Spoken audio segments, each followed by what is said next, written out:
too uh, it's unstable. it's just too attached to the internet. And it's not really it's not well secured.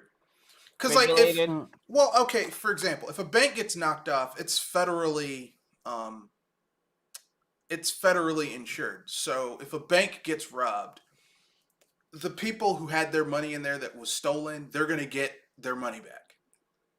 Um, there's like there's a guarantee that they're gonna get their money back. yeah, If you got your crypto stolen, there's no guarantee you're gonna get your money back. Your shit just got yeah. stolen. Not to mention, I don't like the idea of. It seems like it.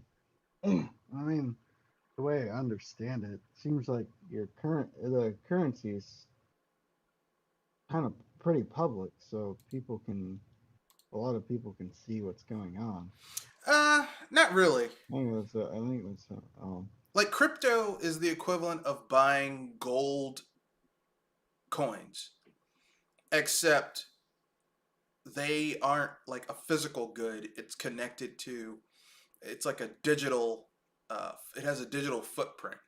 Cryptocurrency, and the only people who know how much you have of it are is the entity that validated the digital footprint of what you did. because the person I listened to explained it made it sound like anybody could just see it. No, Um, no, because if that was the case, the guy who got into crypto early and had like 3.4 million cryptocurrency things, that poor bastard um, lost his cryptocurrency in an old hard drive, and he like the hard drive got thrown away, and if he doesn't have that hard drive, he can't get to it. If it was accessible from other places, you would be able to go and look at it. Like if I don't have my bank card, I can go to any bank that I bank with and still get money, even if I yeah, don't have my bank I was card. about to say, this is the equivalent of throwing your safe into the bottom of the ocean and you can't reach it.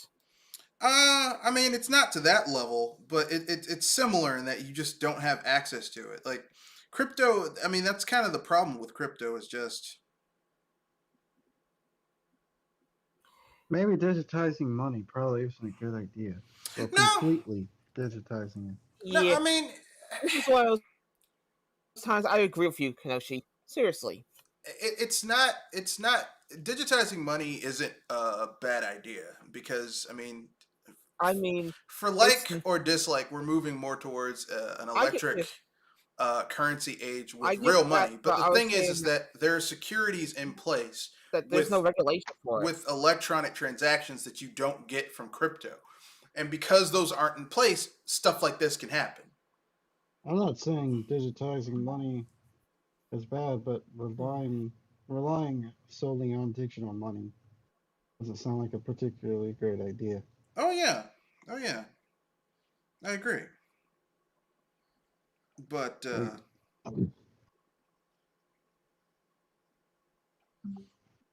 Like, when you don't have a physical currency to prop up the digital money, that's you mean crypto?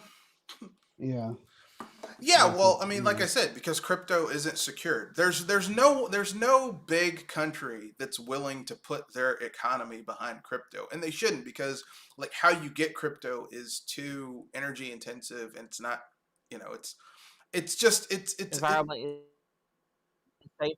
yeah, well, okay, it's terrible for the environment because it uses a lot of energy, which is fine if you're getting your energy from solar or geothermal or hydroelectric. But most countries are getting their energy, like a lot of countries get their energy from burning trash. They're still using coal. Um, uh, nuclear energy, which ironically, nuclear energy is actually cleaner than coal and natural gas. But yeah. I'm surprised we don't use. I'm surprised we don't have you use more of it. Well, the problem with nuclear energy is that once a rod is spent, you have to get rid of the rod, and the rod is so radioactive, and people don't want it. Like, there's no place to really dispense of a spent radioactive uranium cooling rod. There's just they just it like so while They radiation get stacked. itself yeah by radiation itself is like year over year over year, like if a rod has a 50-year service life, once that rod is spent, getting rid of it and storing it is the bitch. Like that's Yeah, the I guess. Yeah, all you need to do is figure out how to recycle it. yeah, well, So that's where you need yeah, scientists, but no one ever wants to listen to fucking scientists. um but yeah, it's one of those things where it's just like, okay, well, for this I need you need you need some more stuff going on. But anyway, um as I was saying, sorry for the sidetrack. no, it was worth it.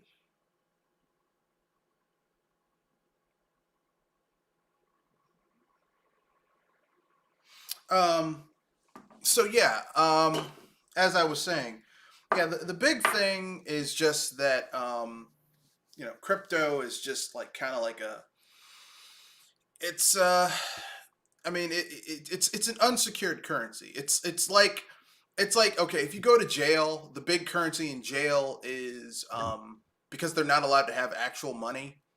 The currency in jail is other stuff to take the place of money, but it's not secured. So if someone robs you of, let's say, your Dunkin', your Hostess cupcakes, like that's your money gone. Your SOL. There's no your SOL. There's no guarantee for it.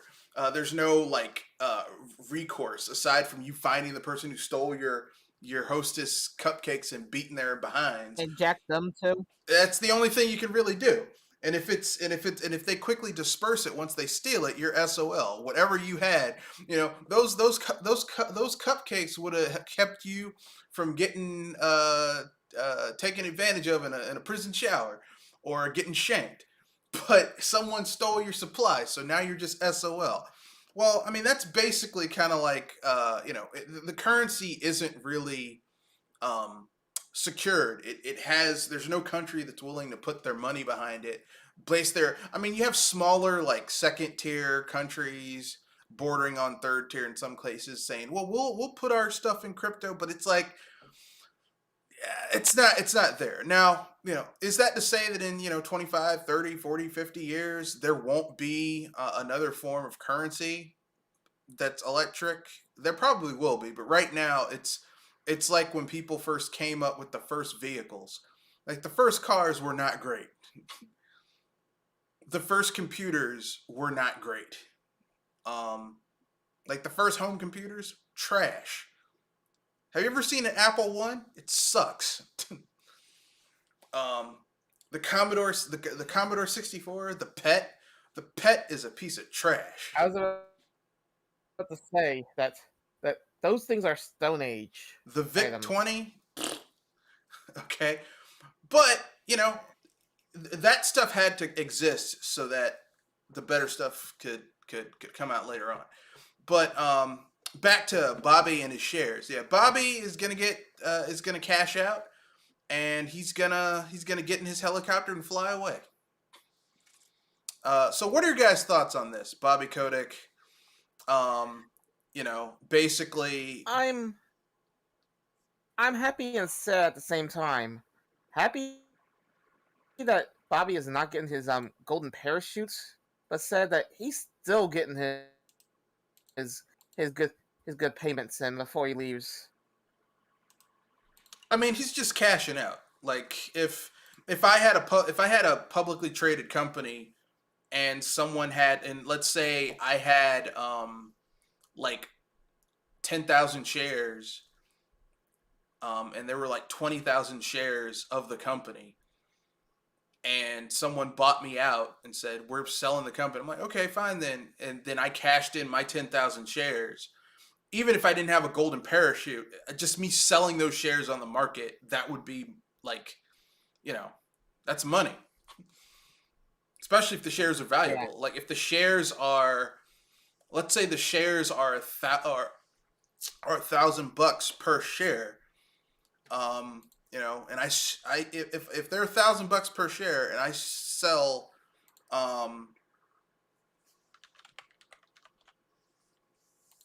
and I share all 10,000,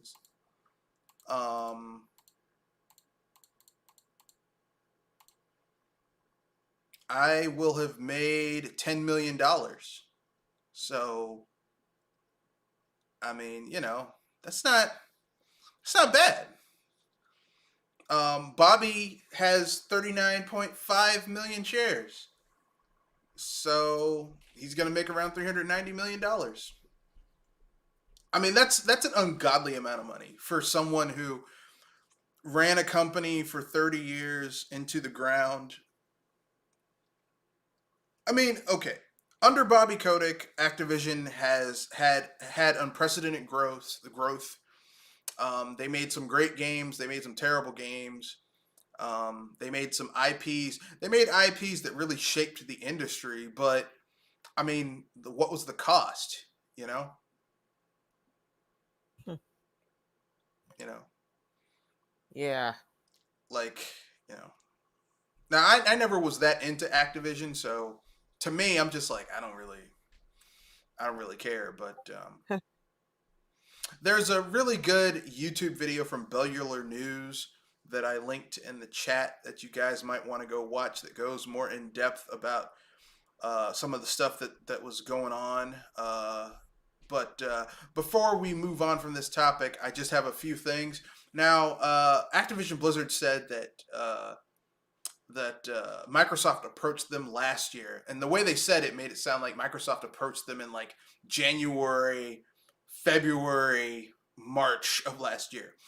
They approached them in November of last year, which means basically when this stuff was really popping off and it was coming out, like Microsoft was like Phil Spencer was like a dude who was listening next door to a guy and his wife arguing, and he leaves.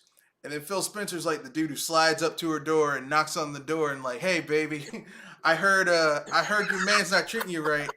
I heard he's not laying it down. Well, if you want some good dick, I got something right here for you." Like that's basically what what Phil Spencer did. Cause he slid in right when the business is in distress. I was gonna say he basically did a player move. Yeah. Come in right when things get spicy and offer a deal that someone is gonna be too tempted to ignore. Well, you have to remember all the businesses, all the studios that Microsoft has bought over, like in terms of gaming, like connected to gaming, all of them have been in financial distress or commercial or critical distress, right? Like Bethesda. Rare. Well, not really rare. Like recently. I'm not talking back in the day. Okay, I was thinking overall. No. Rare. They bought Rare because they wanted. It was a revenge buy against Nintendo because Nintendo wouldn't play their game. But recently, like you look at Double Fine. Double Fine was strapped for cash. Bethesda and ZeniMax. Like the crown jewel of ZeniMax was Bethesda. Bethesda was strapped for cash. Like a lot of the new games that had come out weren't doing well. Like Dishonored 2 didn't do well commercially. It's a great game, but it didn't do well commercially. That new Wolfenstein game didn't do well commercially. Fallout 76 didn't do well commercially. Like 3 games that should have been like major big hits failed miserably for that company. And so basically, like, Microsoft slid in there and was like, "Hey man, let me take that off your hands." let me help you out, they did the same thing, and now they're doing the same thing with Activision Blizzard. They bought Ninja Theory, which was more of a, like, they had critical success but not commercial success. So, I mean, like with Activision Yeah. Blizzard, I think they just kind of slid in there when they were in trouble. Like, hey, you need some help? Yeah, I got you. I can help you out for a price. No, you So, did. Miss, I Miss, did. what happened?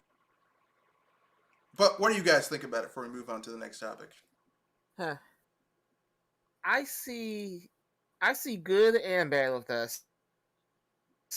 Good because we're getting rid of some trash. The bad, well, some franchises which I'm going to mention include Crash Bandicoot and Spyro the Dragon are going to be in the hands of Microsoft. Take that as you will. Well, it's not like they have a studio that could make a good Crash Bandicoot Spyro. Oh wait, they do. Toys for Bob. If they buy Activision Blizzard, just give it to Toys for Bob. They already made a great Crash Bandicoot game and the Spyro the Dragon remake. Yeah, and I mean, we know what Microsoft did to Rare and stuff like that, but that's it just seems like for the most part they kind of, when they buy up studios, they kind of just pretty much leave them alone. Well, now, Like not back then, but now, yeah. Now they're buying then, studios and leaving them alone.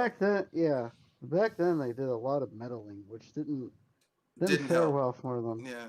But now, with games like Psychonauts 2 and the stuff they've added to Minecraft and Maybe they figured out how to leave shit alone now. Like just give the studio money and leave them the fuck alone. Yeah, that's pretty much what they're doing. So, but I mean, like I said, we don't know how long this is gonna last because Microsoft used to be like, you know how we always just joke EA kills studios. Microsoft was like EA, but it wasn't like EA at least makes it quick. It's like, hey, you had one failure, get the fuck out. Microsoft was like a slow. It was like anyone here ever seen Looper? No, I haven't seen it.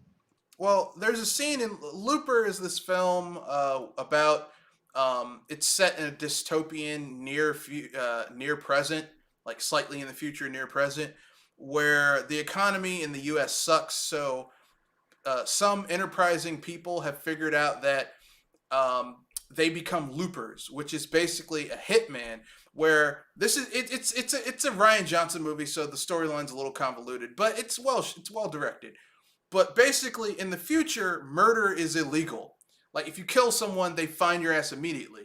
But they figured out a loophole where they can send someone that they want to kill in the past, and a hitman from the past just takes like a shotgun blunderbuss thing and blows their ass away and kills them. But here's the thing. It's illegal to be a hitman and do that shit. So at the end of all these people getting shot and murdered, they find the person who was doing this killing in the future and send them in the past, and your young self kills your old self, and you're given like a several gold bars on the person. And these people who do this are called loopers. Yeah. So that's why it's called Looper. Well, in Looper, there's a scene in the film where this guy's like, I'm not gonna kill. I couldn't kill myself from the future, and so he lets himself go. And so the bad guys are like, well, you didn't close the loop. So they take his old self and they put the older version of himself into a coma and start removing body parts. So you basically see this young guy losing body parts. Or sorry, they put the young version in a coma and start taking off body parts. So basically, while like the old guy's driving a car and he loses a hand, a nose, his upper lip, a leg. That's basically how Microsoft. Yeah, well, that's how Microsoft basically destroyed studios back in the day. It wasn't like an immediate you're one and you're done, or two bad games, get your shit out of there. It was like a slow decline. I was about to say, this is the difference between a slow burn and EA burn. I think. Yeah, I mean, okay, EA destroys a lot of studios. I agree with you guys; it's terrible. But if someone was going to kill you, would you rather them just put a bullet in your head or slowly torture you to death? They're going to kill you either way. You're going to die. But I mean, do you want to be tortured for a long period of time, or just end it, man? I don't want to be here suffering. At least EA has the mercy to at least throw you out. Yeah. I mean, Microsoft just keeps you around suffering. I mean, look at Rare. I mean, Rare is not what it used to be. I mean, like, I bought that Battletoads game. There's a zombie at this point. I bought that Battletoads game on Steam on sale for like $5. Man, that game is terrible. That's too bad. I mean, the art style is bad.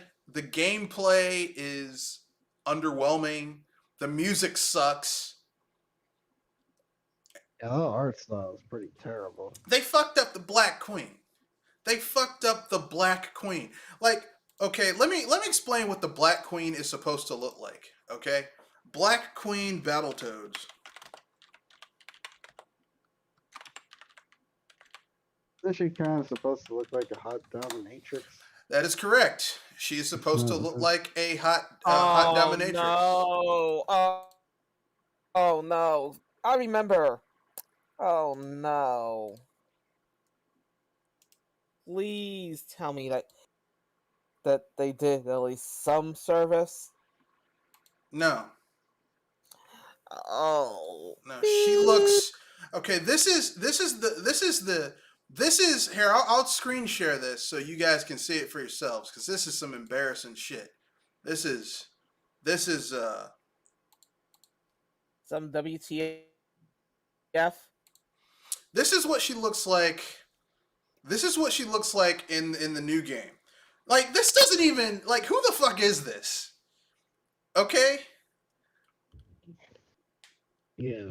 Now, this is who she is in the original. Now, this is who's kicking your ass in the game in the reboot. This is who's kicking your ass in the original. I mean, I'm not being sexist, but if I'm gonna get my ass kicked by a boss, at least make it a hot woman dressed in an S&M outfit. I was gonna say, yeah, I remember now, and thank you for reminding me. If I'm gonna get my ass kicked, if you're gonna kick my ass, at least be hot doing it. That's all I'm saying. If you're gonna be a final boss, and be the reason that the people want to come for you, give them a reason to come for you. Yeah. I mean, yeah. The dark look. Battletoads always had a really hard, always had really high difficulty. But if you made it to the Dark Queen, it's like, man, this is going to be a really tough fight. But if you're going to get your ass kicked, at least let your ass get kicked by someone who's hot. It's like. But that's enough of that.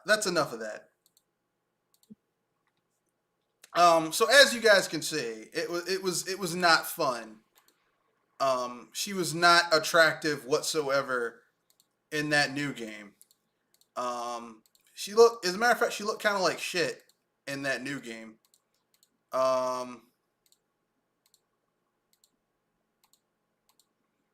And I know why they did that. They did that because they were like, well, we need to make her more kid friendly. I'm like, this shit is not kid friendly. Kid friendly? It was never kid friendly. Kid friendly.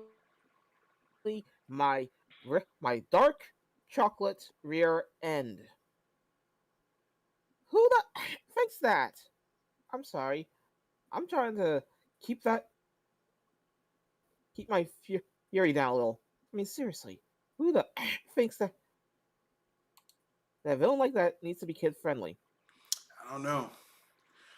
I mean, when I was a kid, I didn't get the S&M reference, but as an adult, I totally got the S&M reference. I'm like, man, why is she so tough? And why do I oddly not feel angry about her kicking my ass? And then I realized, oh wait, she's a leather S&M.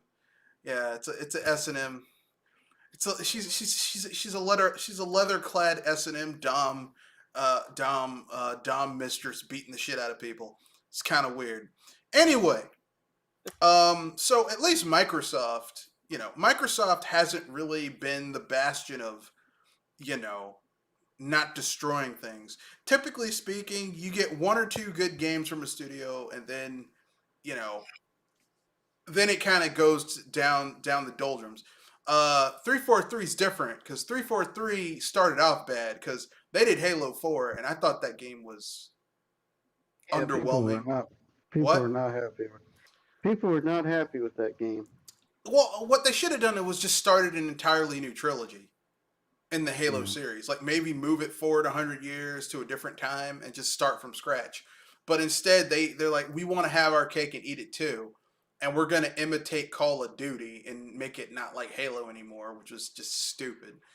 And then they did Halo 5, which people liked even less than Halo 4.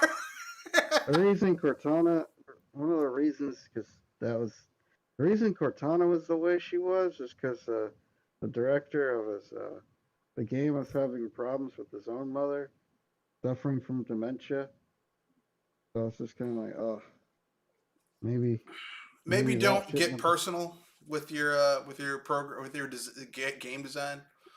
Yeah, maybe not get too personal with your. Well, I mean, that happens a lot. Like, the reason you couldn't seduce a female dwarf in Dragon Age Inquisition was because one of the designers thought that was too akin to pedophilia. And I'm like, they're a dwarf. They're a grown. They're just a little person. It's not really That's not really pedophilia. But whatever. Yeah, and sometimes you add things to stories that don't make any sense. Like for example, when Naruto's in the arc where Orochimaru, and it wasn't Orochimaru, it was a cinchman. Name escapes me at the moment. Brings a bunch of these dead warriors back to life to Pain. He, Kabuto. what? No, it was I can't. He white hair, glasses. I know who you're talking about. Yeah. Oh yeah, Kabuto. Kabuto. Yeah, Kabuto. Yeah, he brings him back, and anytime you use the resurrection jutsu, and somebody gets injured, their limbs grow back. Well, there's a point in the story where Minato, Naruto's dad, loses his arm, and it doesn't grow back. Well, the reason that was put in there was because the author was having problems with his own dad.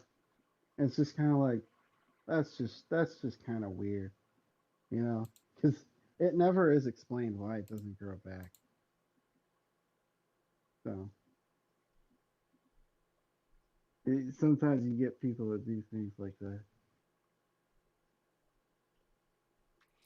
Oh, I guess so. But anyway, not a big fan. All I'm saying is this: Microsoft has kind of like a 50-50 record with their studios. Because remember, they had Lion's Head, and Lion's Head was doing their job. Each iteration of Fable sold more, and there were some people that didn't like it, but there's some people who liked them. The first Fable had a lot of promise, but the technology wasn't quite there. Fable 2 kind of had an abrupt ending. Fable 3, a lot of people didn't like how in the end section you had to grind a lot in order to get the best ending. But, I mean, it's an RPG. There's no grinding involved. It's not really an RPG. And that was just kind of like, and then, Microsoft took them off of that and put them on fucking Fable the Journey. And remember that shit, Project Milo? That shit that never came out? Yeah. Microsoft kind of has a hit or miss record with supporting their studios. I know a lot of people I like Halo Infinite, and the people I know who there are people I know who like playing the multiplayer, but the single player is kind of hit or miss with some people. I can see both sides of the argument. But that's neither here nor there. You guys have any other thoughts about the Activision Blizzard the acquisition of Activision Blizzard by Microsoft? What about the antitrust stuff? Because I remember, or I was listening to a video that was bringing that, at least a couple videos, I think, that brought that up about the antitrust monopoly sort of thing going on with buying up all these studios. Because somebody brought up the example of the NVIDIA and ARM merger that was blocked or stopped because it was the DOJ thought it was too much of an monopoly, too much of an infringement on the evolution of technology or whatever. Well, I mean, I do think business-wise, this is kind of a monopoly. There are some issues here because, like I said, Activision Blizzard used to be one of the major third-party big threes. With Activision Blizzard, I mean, there's another studio kind of rising up to become a big three, which is THQ Nordic. They're not quite there yet, but they're trying to get there. But like for the longest time, it was Activision Blizzard, EA, Ubisoft. Yeah. And now, with Activision Blizzard getting absorbed by Microsoft, you've got EA and Ubisoft, Take-Two, 2K,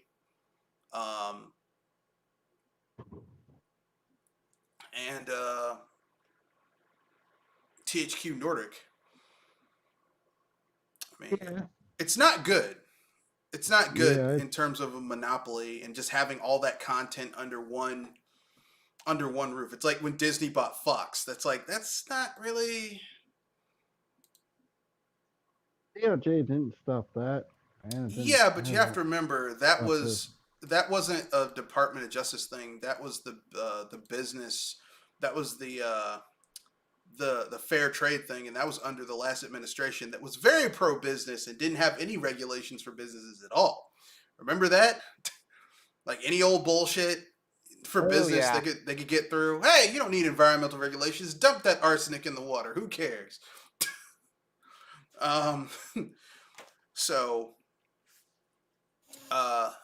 But anyway, I don't know. Like, I don't know if this. I think this is going to get some scrutiny. Like that. It's like Nvidia is under scrutiny for trying to buy ARM. I think that there's going to have to be some guarantees in this acquisition. They might have to spin it off like a part of Microsoft, but under its own thing, kind of. Microsoft will have to create a new company, and that's the umbrella that it falls under. They might have to do that. Oh, because remember they did that with AT&T. Yeah, you're right. Because it was just getting too big. So really, I mean, like I said, a lot of people are thinking this is going to be a great thing. They're like, some gamers are like, yeah, it's like, this is not good. This is not good business-wise. It's not good for consumers. But the only good thing that comes out of this is that Bobby Kotick and, the people at the top, like the board of executives who helped perpetuate this environment from the top down, their asses are gone. Because I'm pretty sure Phil Spencer has his own people who he's going to want to put in charge of this shit. So they're gone. But as far as that, I don't know. Like, I'm not one of those people who's like, yeah, this is, think of this as a house that's been worked on for 30 plus years, and you had the most incompetent contractors and builders working on it for 30 years. It's not going to be turned around overnight. Even if you get it's a work in progress. Even if you get a new contractor in to fix it, it's not going to be fixed immediately like that. So, yeah, what do some people expect? BioWare magic? Yeah, that's a nice segue. So with that being said, let's move on to the next topic. Mark Dara, who, for those of you who don't know who that is, Mark Dara is the guy who was a writer, producer at BioWare. He helped make some of the biggest games at BioWare. He was a major writer for some of the biggest BioWare games they made, like Dragon Age and Halo? Mass Effect and Baldur's Gate. Like he had his hand in a lot of stews over there at BioWare. Okay. And he has something to say about BioWare, or rather, the magic that they used to create such interesting games. Oh, remember the term that they used to say, which is BioWare magic? BioWare magic. It's like, oh, well, this game is a mess right now. Oh, we'll fix it with the BioWare magic. Well, it turns out BioWare magic is bullshit. I mean, yeah, the magic machine. That's precisely his words, by the way. Well, he said it's shit process, but I mean, it's the same. It's the sentiment is the same. So basically, and I'm quoting here, BioWare magic is shit process. It's putting a name on something that's saying, don't worry, don't freak out, because we know that at a future date, it's all going to get faster and it's all going to work out. But the reality is that, in quotes, working out, that's where crunch comes from. That's where delayed games come from. Because you can't predict with a hockey stick. You don't know where the pivot point is. You don't know what the angle is. There's no predictability there at all. So you're making it up by delays and crunch time. BioWare magic is bullshit. End quotes. He clarified. No, go ahead. Yeah, they push the magic button, and all they get is a wet fart and a laugh. All I'm going to say is this. It's too vulgar. I'll save it for off air. He clarified that some fans use the term to describe BioWare games themselves or the characters, worlds, and stories they contain. But within the studio, within the development process, when people say BioWare magic, they mean this fucking thing. He added, jabbing his finger at the graph. So here are his creds. Dara spent more than 20 years at BioWare before leaving in 2020. Running all the way from the original Baldur's Gate to Anthem. So it's fair to say he knows a thing or two about what was going on behind the scenes. He acknowledged that this phenomenon isn't unique to BioWare. It's common throughout the industry because it's inherent in how big studio culture works. He'd like to see the change, but he has more reasonable short-term goals too. Don't say BioWare magic to refer to this, because this isn't BioWare magic, he concluded. This is bad process, so stop it. Make the process better. You'll never have to say this again. It's a really good article. It's on PC Gamer. It goes more in depth into it. It's really good. You guys should watch it if you read it, or watch it if you can. Like I said, it's really good. And for those of you who are like, oh man, how can this do? What are this guy's credentials? Well, I'll tell you. I'll show you. Because, I mean, the dude's got the creds. If you're a BioWare fan, this guy has the creds. So let's look at this dude's creds.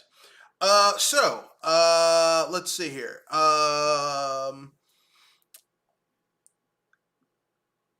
Just on his programming / engineering, okay?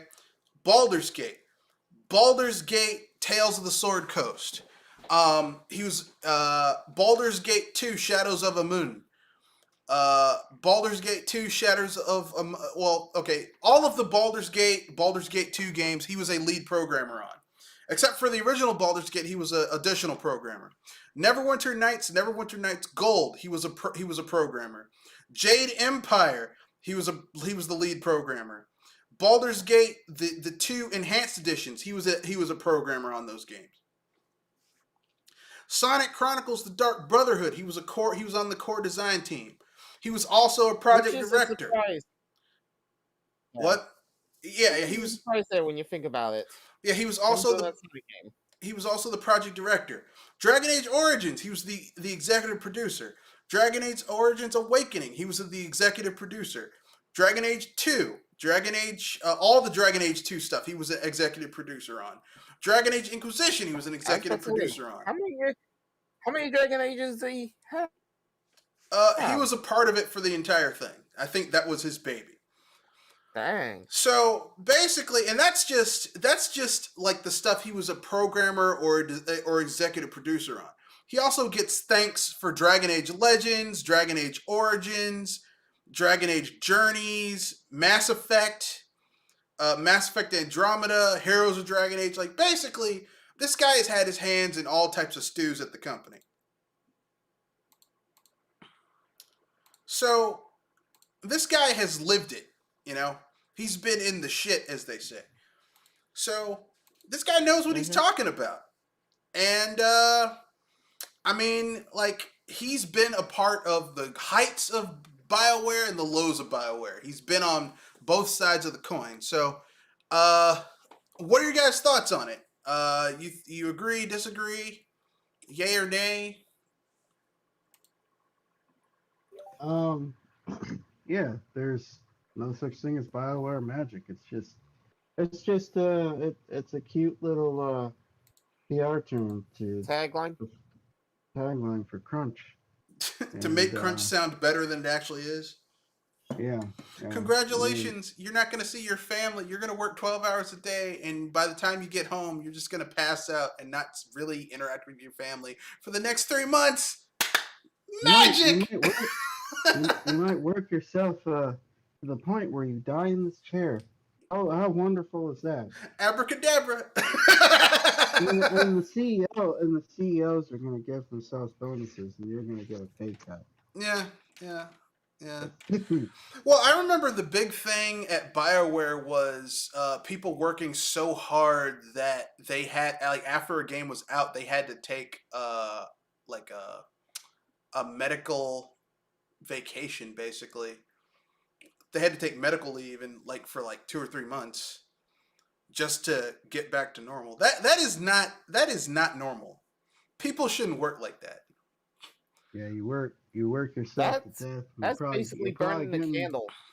You're probably getting screamed at by the managers who are probably stressed out too. You know, I'm sure it sounds like loads of fun. Yeah. Just, that facetiousness and irony right there, and sarcasm, very strong. I want to be a video game developer when I grow up. Yeah. Like, how many of these people thought that? You know, they finally got into video game development. It was their dream job. And they get stuck with this shit. And they get burnt out. Yeah. I actually talked to a guy that just got burnt out. He just quit video game development. Now he just does like professional modding stuff. He got burnt out. I'm going to keep it real. The only way I would want to be a video game developer is if I could be an indie or just a one-man team where it was just something I did on the side. It wouldn't be something where I'm like, let me be in a big studio. Because every big studio I see, even the quote-unquote good ones, it's always some bullshit. That's it's like, AAA development just sounds like hell. Yeah. It's a lot of hard work for some bullshit. Yeah, you put out a game, but I mean, like, okay, the people making the product are ground into paste. The end product is shit. Or it's underwhelming. I mean, look at Anthem. Anthem was a steaming pile of dog shit.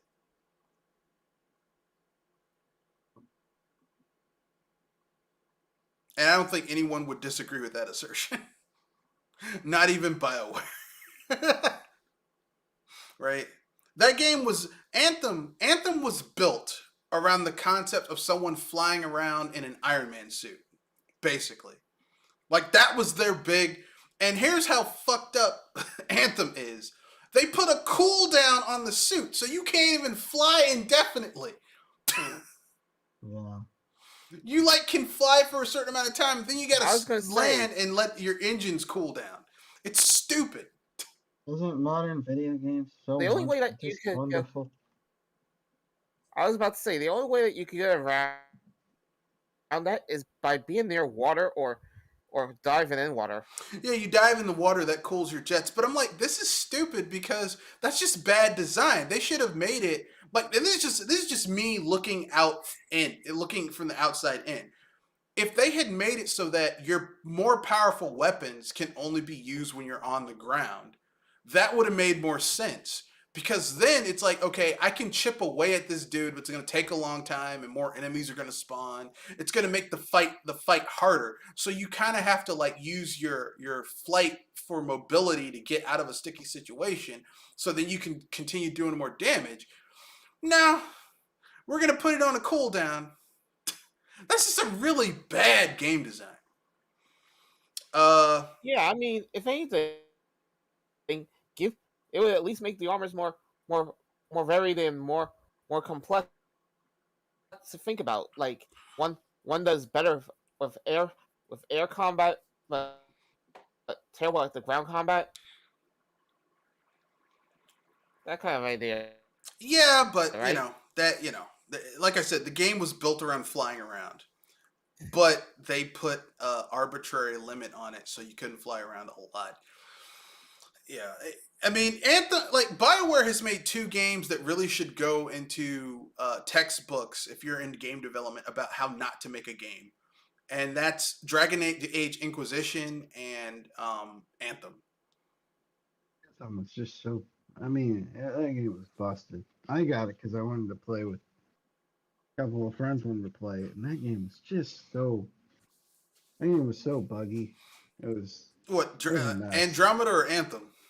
Anthem. It Yeah. was a mess. Yeah. It's an absolute mess. But that BioWare magic, though. Yeah. The only magic I'm interested in is that 24 karat magic from Bruno Mars. Because that's a pretty cool song, Liz, to dance to. Anyway, speaking of people dancing around, Strauss Zelnick, the Take-Two boss, says that the GTA trilogy's issues were merely a glitch, and it still worked out great anyway. Now, when you do a remake... No, go ahead, Kenoshi. You can't, I guess you just can't segregate the very thing that you're trying to sell. But that just sounds like some BS to me. Yeah, as soon as I heard it, I'm like, this is some bullshit right here. This is total and complete bullshit. Yeah. And I have to say that it is total and complete bullshit. There's no way I can say. Yeah, there's no ifs, ands, or buts about it. That's bullshit. You do not do a remake of the game that basically made one of your core studios under your company huge. You know what that would be like? That would be like Nintendo saying, hey guys, we're going to remake Donkey Kong Country 1, 2, and 3. No. We're going to remake Metroid Prime 1, 2, and 3 in a new engine. And we're going to give it to a team of 21 people. And we're going to give them 2 years to do it and a small budget. And then act surprised when that game comes out broken as hell. Like, oh! I was going to say, oh, shock face. This thing failed because of what happened with this. Oh, this shit's not running properly. Oh, I can't believe that. And not only that, it's missing, like, music. It's broken and glitchy.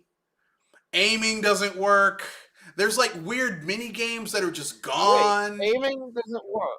Yeah, aiming didn't work in the GTA trilogy. It literally, like, if someone said, should you buy the GTA trilogy on the Switch or any other, I would say no, because it's broken. It's fundamentally broken.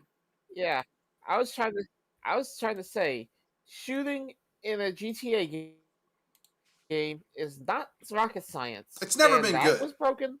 Yeah, the shooting in GTA has never been good, but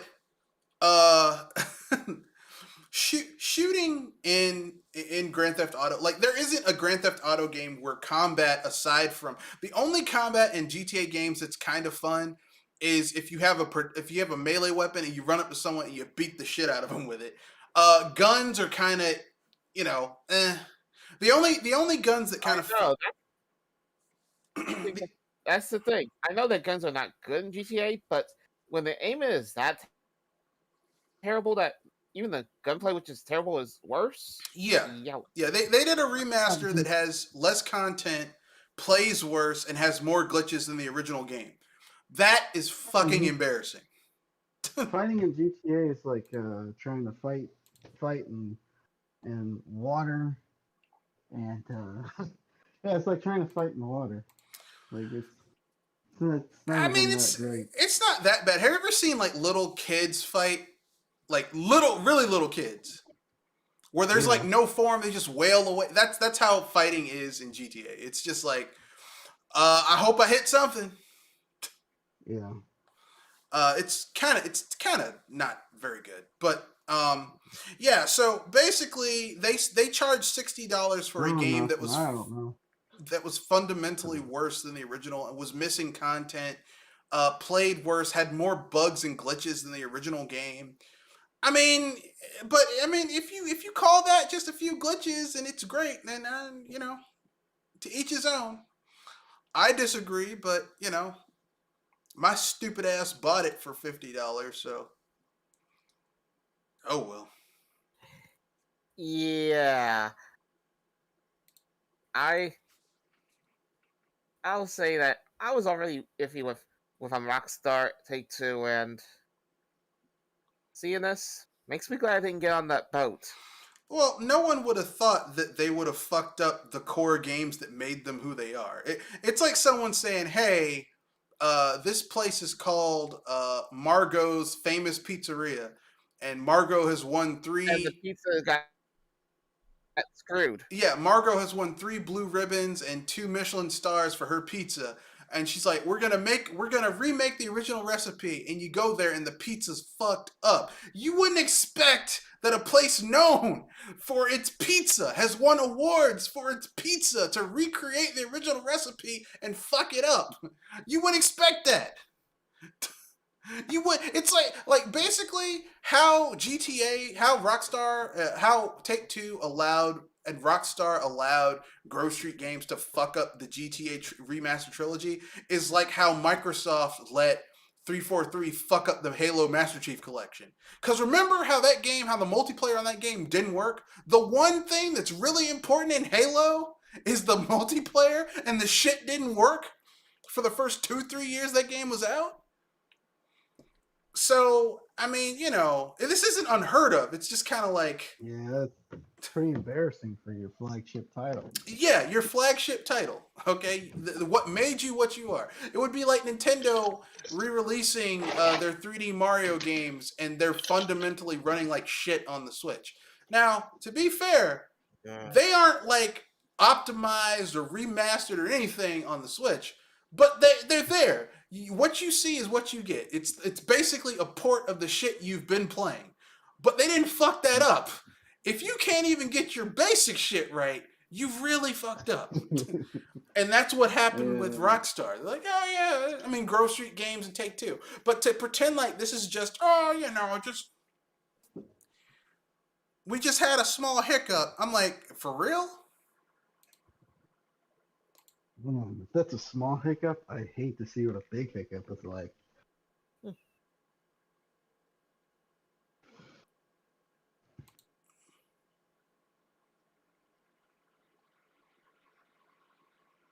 But that's just me.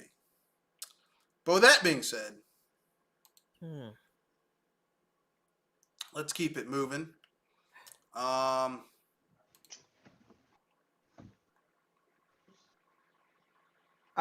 Weren't we talking about this next topic? Yeah, the next topic. Well, I think we talked about the crypto getting ripped off in the beginning of the topic, in the beginning of the cast. So, you guys want to go further in depth about the crypto website with Ethereum getting their shit stolen? Their website was hacked, and a whole bunch of Ethereum got stolen. Yeah, might as well at least get the full details out, since I'm not sure how much was caught at the beginning of the cast. Yeah, so basically, Crypto.com, which is a cryptocurrency exchange, was hacked, and at least $15 million worth of Ethereum was stolen. The hack is the latest in a series of security breaches that have affected cryptocurrency exchanges, and it further damages confidence in the nascent cryptocurrency sphere. The issues came to light when users began reporting that their funds were missing, even those with two-factor authorization enabled. Crypto.com tweeted that it was pausing withdrawals after it received complaints from users. These issues led PeckShield, a blockchain security firm, to look at the blockchain data.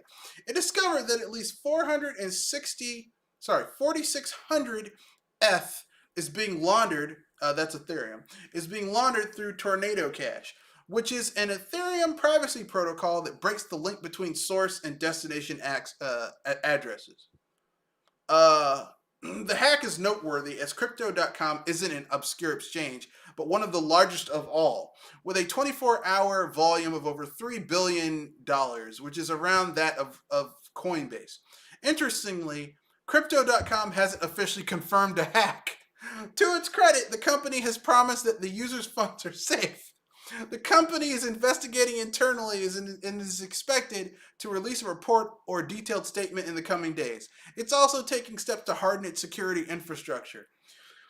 But has the horse already bolted? Once the trust of users is lost, it can be hard to regain. There's an old saying among cryptocurrency enthusiasts: not your keys, not your coins. This means that your crypto is at the mercy of the exchange you hold your funds on. Unless you're buying, selling, or trading, it's always best to keep your private keys safely offline and away from potential hackers, many of whom are probably state-backed. Crypto.com has seen its profile raised through a series of expensive sponsorship deals involving Formula One, European football teams, and even stadium naming rights. This is hardly the kind of PR black eye the company needs. At a time when the crypto market is trying to move out of the Wild West and integrate itself with the wider financial system, reports of hacks are not what the market needs. Sadly, all too many people consider cryptocurrencies to be a den of scammers and criminals. As an avid crypto enthusiast myself, I wonder if they are not wrong. And this is Chris Suizik. I guess he's Polish. I'm gonna say this, his words, and I'm gonna agree with them a little bit. And this is because, well, there's no regulation for how the crypto is supposed to be running. So, as much as I know that the electronic currency may be in the future, I will not trust it at all until it has at least some regulation to, well, be sure that there's some security with it.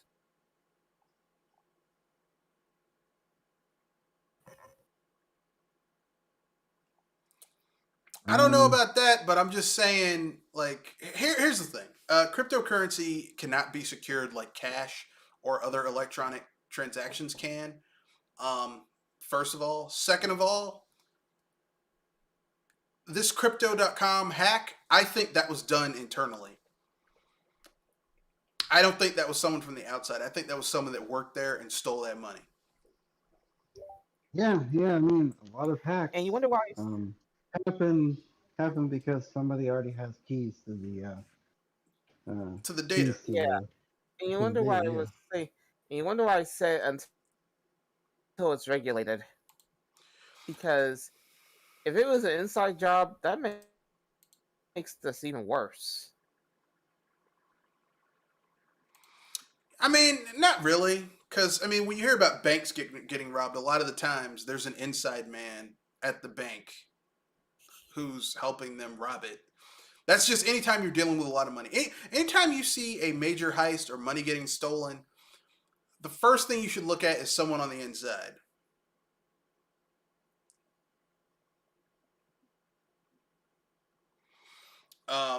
No matter what financial transaction it is. Like when my tills were coming up short, when I opened up my business at one of my locations, it wasn't someone coming and stealing shit. It was one of my employees. Yep, that's what happened to my dad too. When one of the employees was stealing money.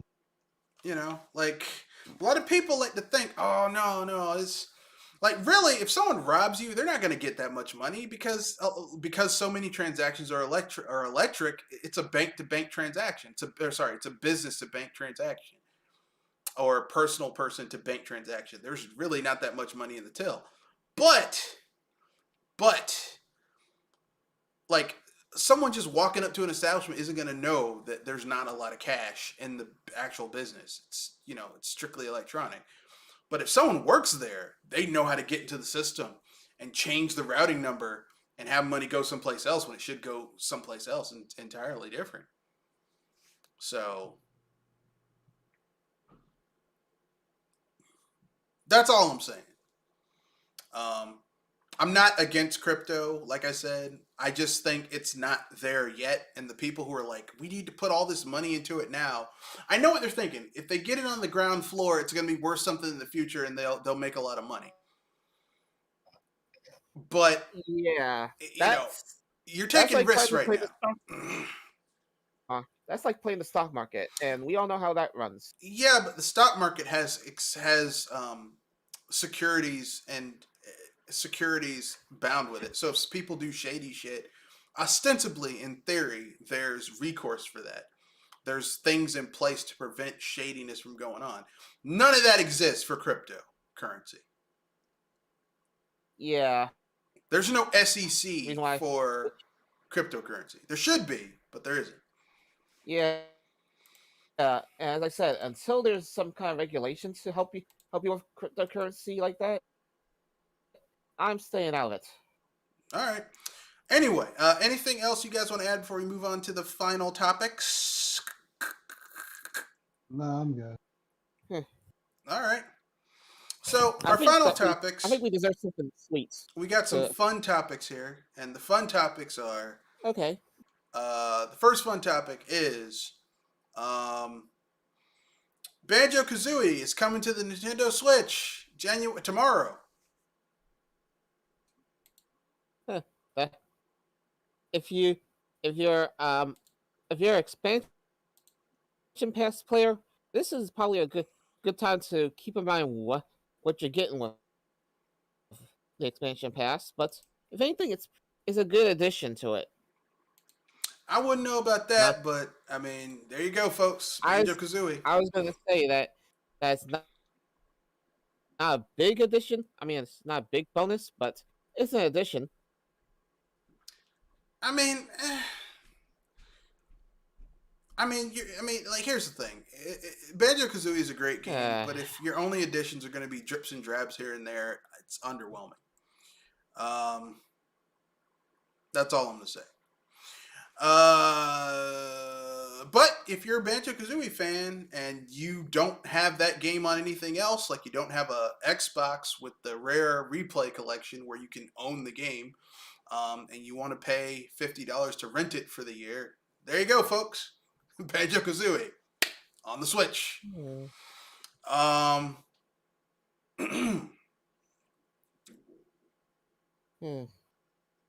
Speaking of, Kenoshi, you have any thoughts on it? $1 billion. Nothing? Okay. Welcome. Okay, then. So I guess we can move on to the fun topic. The fun topic is, what game could have been great, but there was one thing that was holding it back?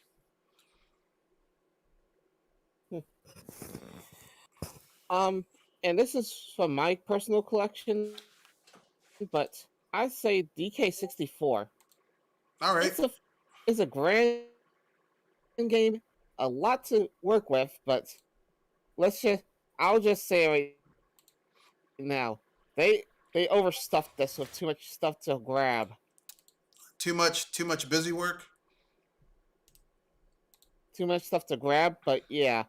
So, for the record, you do not need everything in order to complete the game, or at least you don't need 90% 50% of it. That is true, but if you want to get the best ending, you want to get all 205 bananas, and you want to get the extra the 16th banana fairy. So Yeah, as I said, if you want to get the best ending, all the stuff you gotta grind. You gotta grind. You gotta do that grind. yeah, if you're a completionist, be ready for a long haul, and be ready to hate some mini games. I mean, the only mini game I found that I just kind of hated in Donkey Kong 64 was the latter, harder versions of the claptrap. The claptrap where you have to like herd naughty beavers into the Beavers hole into a hole. with the claptrap. Because some of those beavers, like in the beginning, it's not a tough mini game, but once you get towards the end, it's like Jesus, this is tough. Believe it or not, I considered it tough when I first encountered that mini game. So imagine how annoying it is, so impossible when the difficulty is up at the maximum. Oh God, you're gonna have headaches for it. Yeah, like I said, I didn't find the beginning of that mini game hard. I found the later, like, that was the only mini game where the later versions of it, I was like, this is really hard.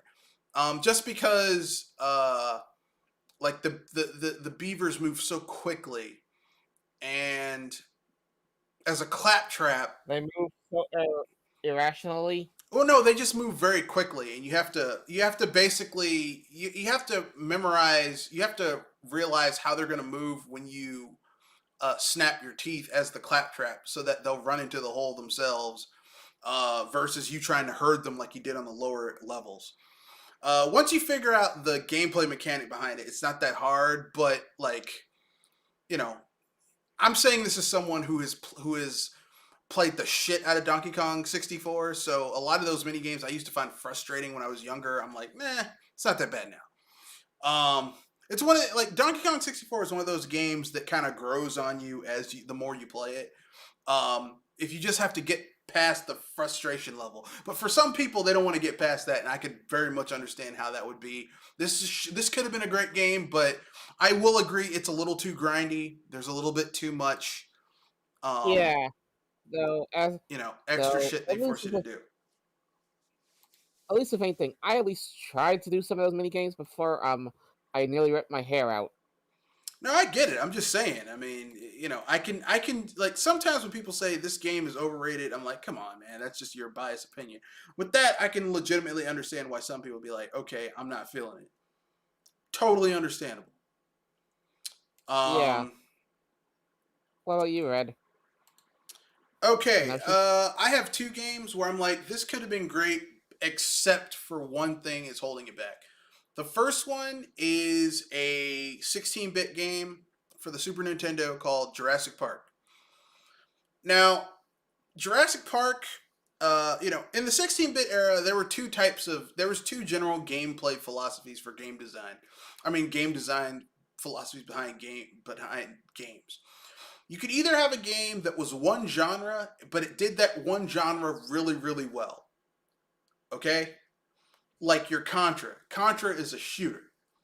And it does that really, really well.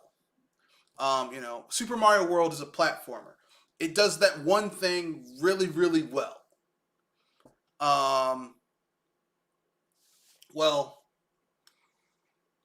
Jurassic Park is the second design philosophy, where you have gameplay variety, where none of those things are done exceptionally well, but they're done well enough that those distinctly different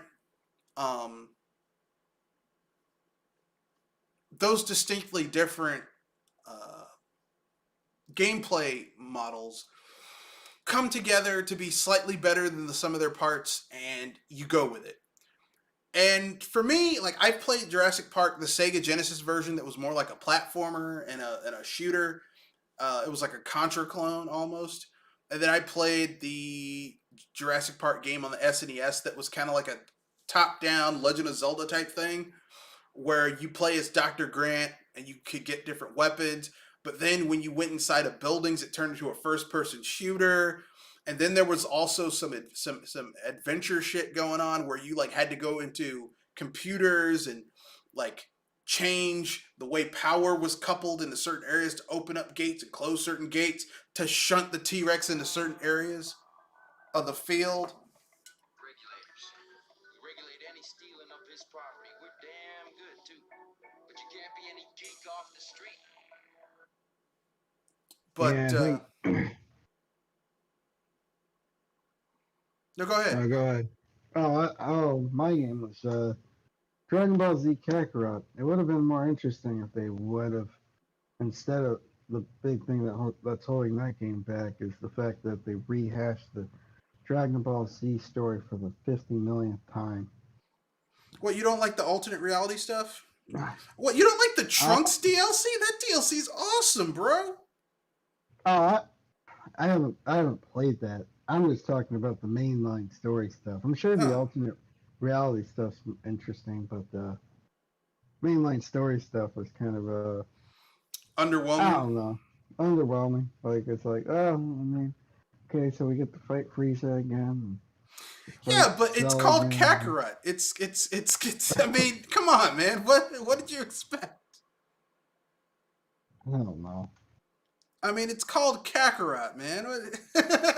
Like, I was gonna say obvious. It's called Dragon Ball Z Kakarot. I mean, what were they supposed to do? Just a totally new story, and Goku's just in it? Sure, why not? Okay, all right. It would have been interesting. Yeah. I mean, let's keep it real, man. Alternate reality Goku.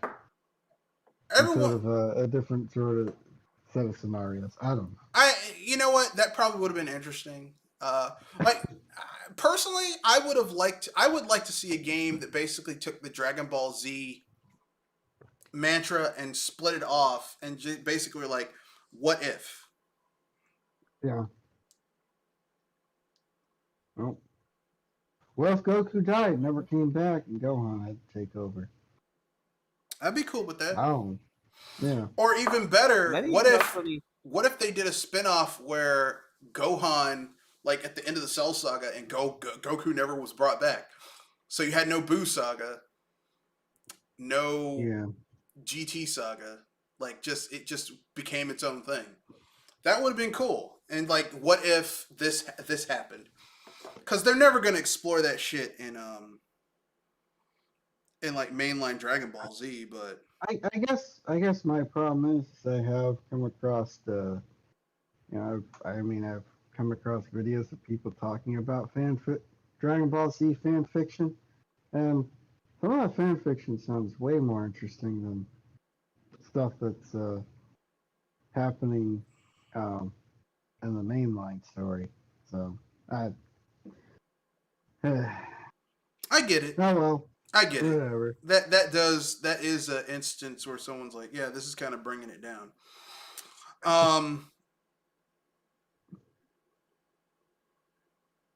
I could get that.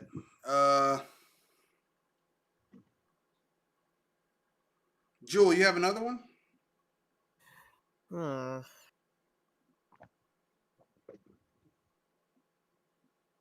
This is probably gonna be hard for me, but I honestly would say, to an extent, Killer Instinct, to a degree. Which one? The original Killer Instinct Gold, the new Killer Instinct under Microsoft? I would say the Gold. All right. Because it is a solid one, but it feels like that some of the combos don't work well. At least with me, like you're trying to do it on a certain control style, and it doesn't feel right. No, I agree. Because the analog control stick doesn't really work that well for a 2D fighting game on the N64, which is what Killer Instinct, even though it's graphically it looks great compared to the previous game, it's a 2D game, and that control stick, the analog control stick, just doesn't really work all that well for some of the combos you have to do, and that D-pad is trash on the N64. So, like like you don't really like the only way I would play that game now is if I was playing it with a new type N64 controller, one of the new ones you can buy that are like have a different type of control scheme. Yeah. At least you get where I'm coming from there. No, I agree. I agree. I I'm with you. I do think that Killer Instinct Gold, the controls on that, the control, like we dealt with it at the time because that's all you had. But now I can say that the N64 controller was built for 3D games. And if you're playing a 3D game, it works really well. If you're playing something that's like 2D, the controller's kind of not great for that. And that D-pad on the N64 is trash. I was going to say the N64 D-pad is not that bad, but it's not the best. Let me put it this way: compared to the SNES D-pad, it's trash. I don't really. I just don't like that controller at all. The SNES D-pad was great. The NES D-pad is the first real major D-pad we had, so you can't really measure it against anything else. The GameCube D-pad wasn't great either, but it still was better than the N64 D-pad. The hell is this? Did something go wrong? No.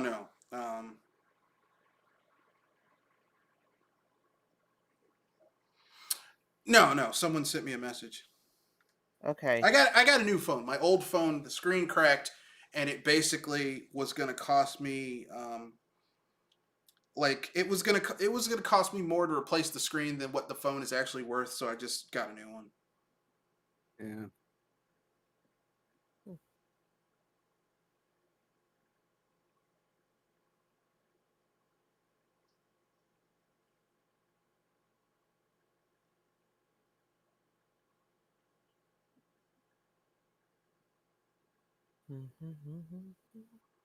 But what are you guys? So, are there any other games you guys are like, wow, this could have been great,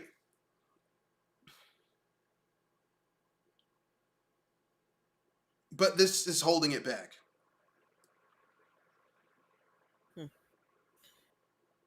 I don't think I got another one. At least not on my mind. At least. I have one more, and I'm just gonna say it. How about you two? I have one more that I'm like that I didn't get to because I had two.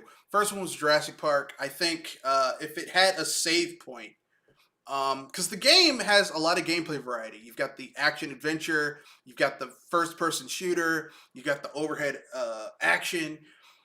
But the game is kind of long. Your character moves kind of slowly. And if it had because the game is kind of long. Like, if you want to do everything, if you know what you're doing, you could beat the game in 4 hours. But Yeah. it's like one of those things where it's just like, I just wish this was faster, Yeah.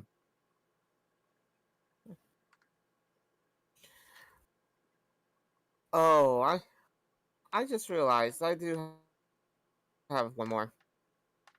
The Mega Man X series. Okay, now. And I said series because there is a point where it was good, but then it went downhill, and I was going to say that if it only ended at a certain point, then it would have been a great game series that could have had it used as a jump off point for another series. I agree. I think they should have ended it with like 5 or 6. Because once they went to 7 and 8, I was like, this shit should have ended two games ago. Especially with 8. Like, when they went to 7 and 8, I was like, no. Yeah. No. That's the That's the reason why I said series, and I didn't say up to what point, because if anything, I know that's a contested point. So if anything, I let the people decide on where that finish line is. Well, I'm just gonna say it right now. I think Mega Man X is. I think we can all agree that the first three games are great. Like the original Mega Man X is pretty good. Mega Man X2 better than the first game, just mechanically. Like in design.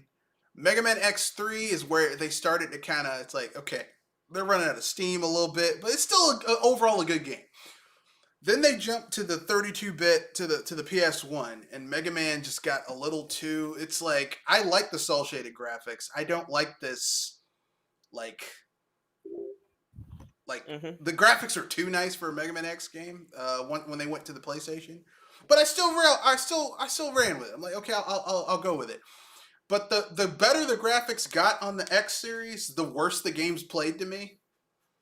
And they got kind of convoluted. Like it's like, okay, like why I are was you about to putting all say, this stuff it on only. here? I get what you're saying, though. I was about to say that it's when they jumped to 3D that the that the abandoned ship warning should have went off.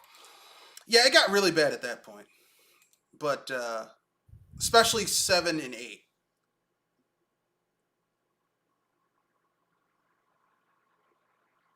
But that's my own personal opinion. So with that being said, what are you guys' thoughts with so we're at the end. Oh, I didn't tell you my second one. My second game that I think like could have been great, but just like one thing kind of keeps it from being what it all it could have been. I'm gonna say,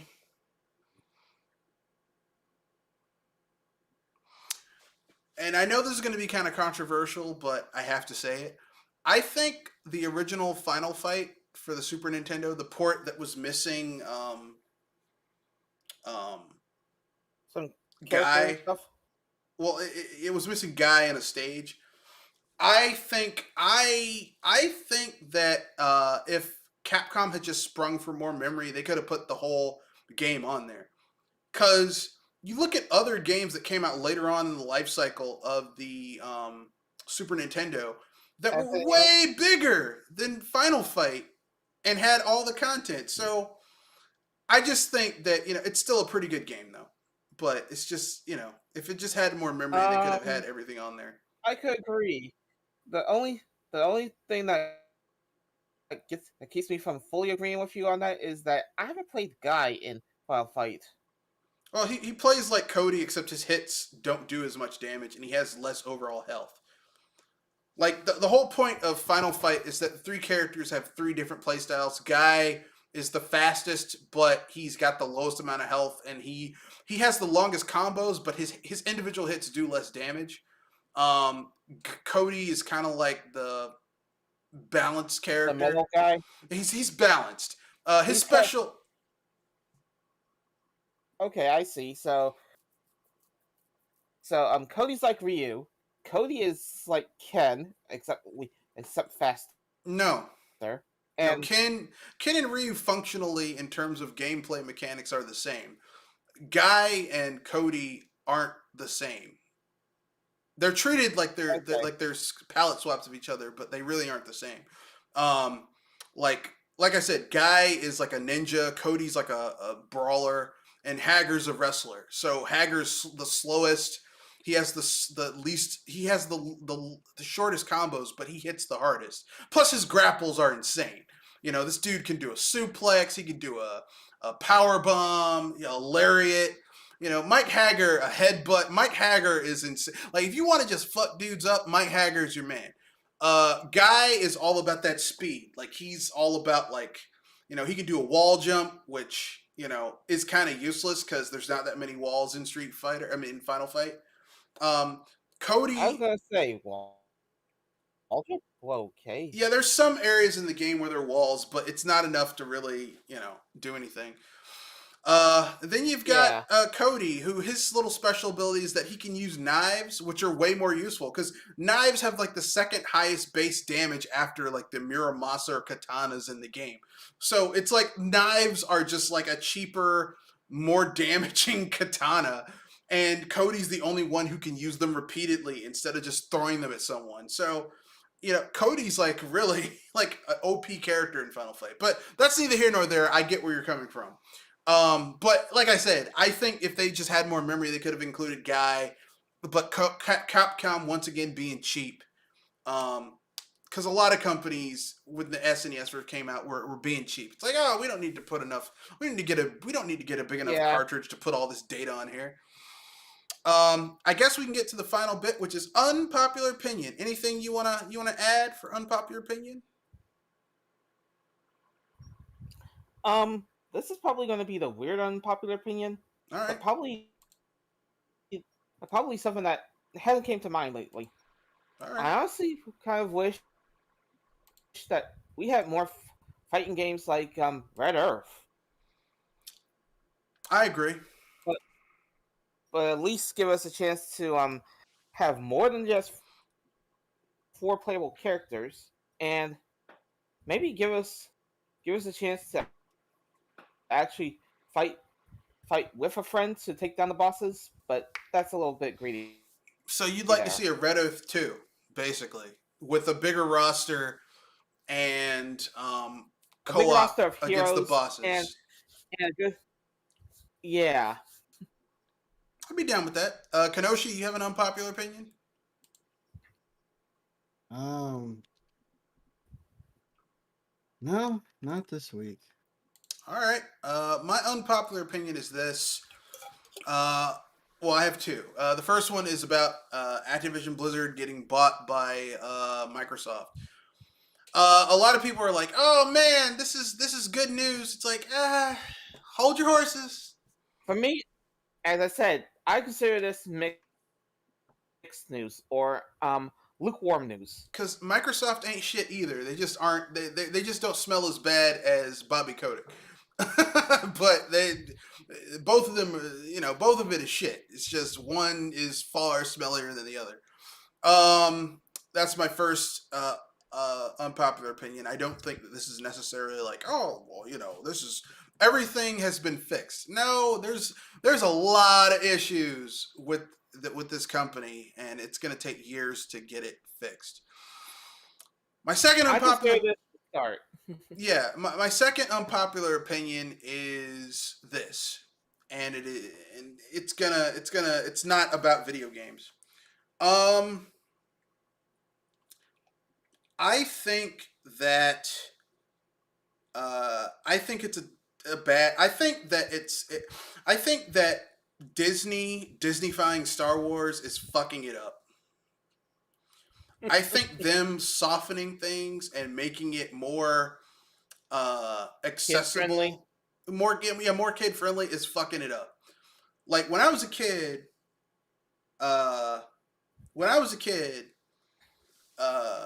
Hutts were hermaphrodites. Like in order for Hutts to reproduce, they would change their sex. Like if a Hutt was born male, they would change their sex to female, give birth to a female, and then give birth to their young, raise the young to a certain point until they could crawl on their own, and then revert back to their other sex or stay female. And that's just how it was. And now they changed everything in order to make it more PC, but now it's just weird because it's like in the new Boba Fett they have like some Hutt siblings who are way too close to each other. So it's like if y'all had just kept this as hermaphrodites, it would have just been kind of awkward. Now you've got some Hutt incest shit going on there. I don't know. My point is this. The new Boba Fett Thank thing. you for the weirdness. The new Boba Fett thing is trying to turn Boba Fett into a hero. Like someone who canonically has spent most of his life being a bounty hunter, doing anything for money. And now you want to turn him into a hero? I'm like, come on, man. Come on. Stop trying to Disneyfy every fucking thing you guys buy. All right? It's annoying and it's not enjoyable. But that's my unpopular opinion. That's the end of the cast.